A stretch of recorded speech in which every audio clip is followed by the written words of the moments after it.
administration made an offer to the House and to the Senate around 9 p.m. to reduce his total general fund spending by $200 million.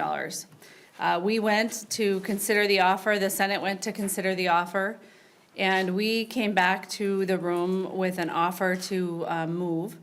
And I should say, prior to the time when we left, Senator Gazelka expressed a strong desire for us to get on the same page as the governor.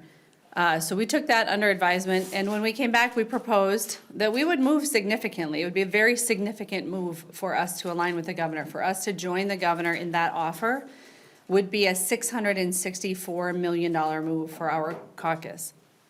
And so we indicated in our offer back to the governor and to the Senate that we would go to the governor's offer position and move $664 million if the Minnesota Senate would move 50% as much as what we were moving, and if they would come up $332 million. Then the Senate offered zero. They offered to rearrange cuts within their existing budget. They offered to cut HHS more so that they could cut E12 slightly less. The Senate Republican budget means substantial, horrible cuts in health and human services. It means massive layoffs in school districts all around the state. And so coming forward with zero change in their net position was just extremely disappointing. At that point in the negotiations, there was really nothing else to talk about last night. I guess I would only add to what the Speaker has said is that the Republican leadership has reiterated their desire for a zero budget change and a lights-on proposal for funding state government as a bottom line for them. And we know that Minnesota needs a lot more than just the status quo. Kids in schools need support. We need to make sure that school districts can prepare the next generation of workers.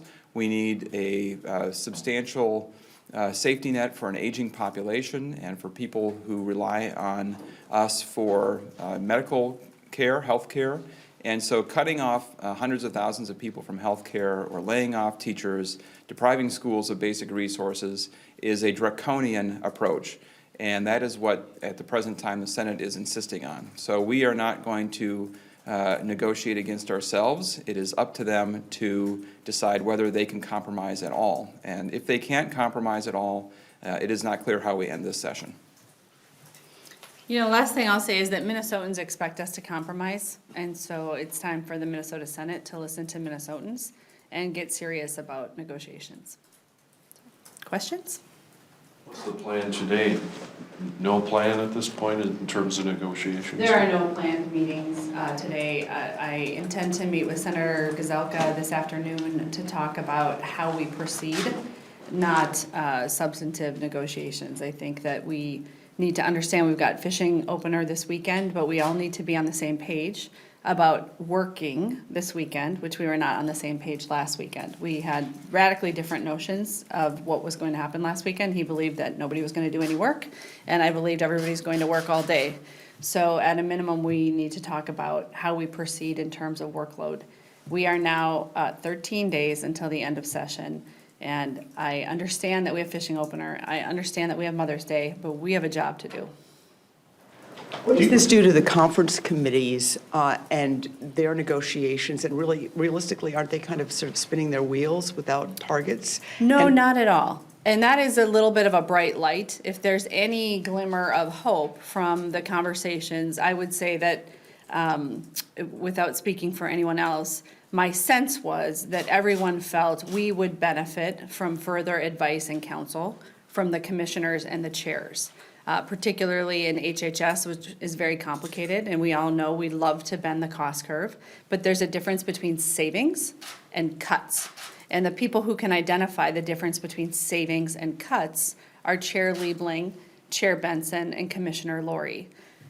So we are currently having more conversations about how exactly to tap the expertise of the people who have so far been outside of the negotiating space. And there's one thing I have to correct for the record, because what Senator Gazelka said is just patently untrue. The governor moved $200 million. We proposed to move $664 million if the Senate made a substantial move. So to say that we have not moved 1 cent is dishonest. So you were 400 million higher than the governor? 464 million, yes. We did not think that his initial starting position was what it needed to be for E12 or for higher education. Have policy proposals been part of these negotiations at all, or has it just been numbers? No, we're starting with numbers, and we will proceed to other topics once we figure out numbers. We've completely set aside the policy discussion. But that is something that the conference committees can be doing too. They each should be looking at same and similar, and to the degree that there are policy areas that aren't bright line issues for either party, that they could agree on. There's substantial amount of work that the conference committees can do without a number. I would add, however, that Senator Gazelka has continued to say that he doesn't support any of the policy that the governor or the House are bringing forward on our major initiatives. Yeah, No. two of the things he mentioned last night were paid family leave and gun violence prevention. Are those going to be priorities for you going into the negotiation? Well, again, we are focused on getting a target for spending on the state budget. They are certainly extremely high priorities for us because they are for Minnesotans. But we think that first and foremost, we have to talk about how to allocate the state's budget. Well, now that you have some unexpected time, might we be seeing a joint convention on the regents anytime now? Stay tuned. Stay tuned. What does this do to your deadlines? You've been talking about this since February. Is there a new deadline for budget targets? What does it do to the Monday, May 13th deadline for conference committees? And this was a main part of all of what you were doing for turning over a new page for a new legislature and a new day, and it looks like that's completely fallen apart. The May 13th deadline will no longer apply because the conference committees cannot close up their bills without a target. But I'm optimistic that we'll continue to be ahead of schedule. I mean, the fact that there were offers discussed on May 6th is a positive step forward. At least it's not May 17th when the first offer is made. It's still, we are going to have everybody really committed to be serious about compromise in order for this session to end the way they're supposed to, with the work happening in public and without mistakes in the bills. Being agreeable is not the same thing as reaching an agreement. And the job for the Senate is to reach an agreement, not just to be polite. There was a lot of talk earlier yesterday, though, about the improved tone of the talks compared with past years and that kind of thing. Was that still the case by late in the evening? I would say that began to degrade around 10:30, which is why I thought it was time to stop talking for the evening. And with that, we've got to go to the floor. With them taking the gas tax off the table and saying it's just not negotiable, does that mean you pretty much have to leave the dedication in from the auto parts sales tax? They have not taken the gas tax off the table. Making unilateral statements is not negotiating, and it's not helpful. Are there any other areas in your tax proposal where you're looking at reductions? They called you out saying that there's zero cuts to taxes in what you Well, offered. which is, I'm sorry, bullshit. The governor moved $200 million. We proposed to move $664 million. They are not that bad at math. 200 million is not zero. 664 million is not zero.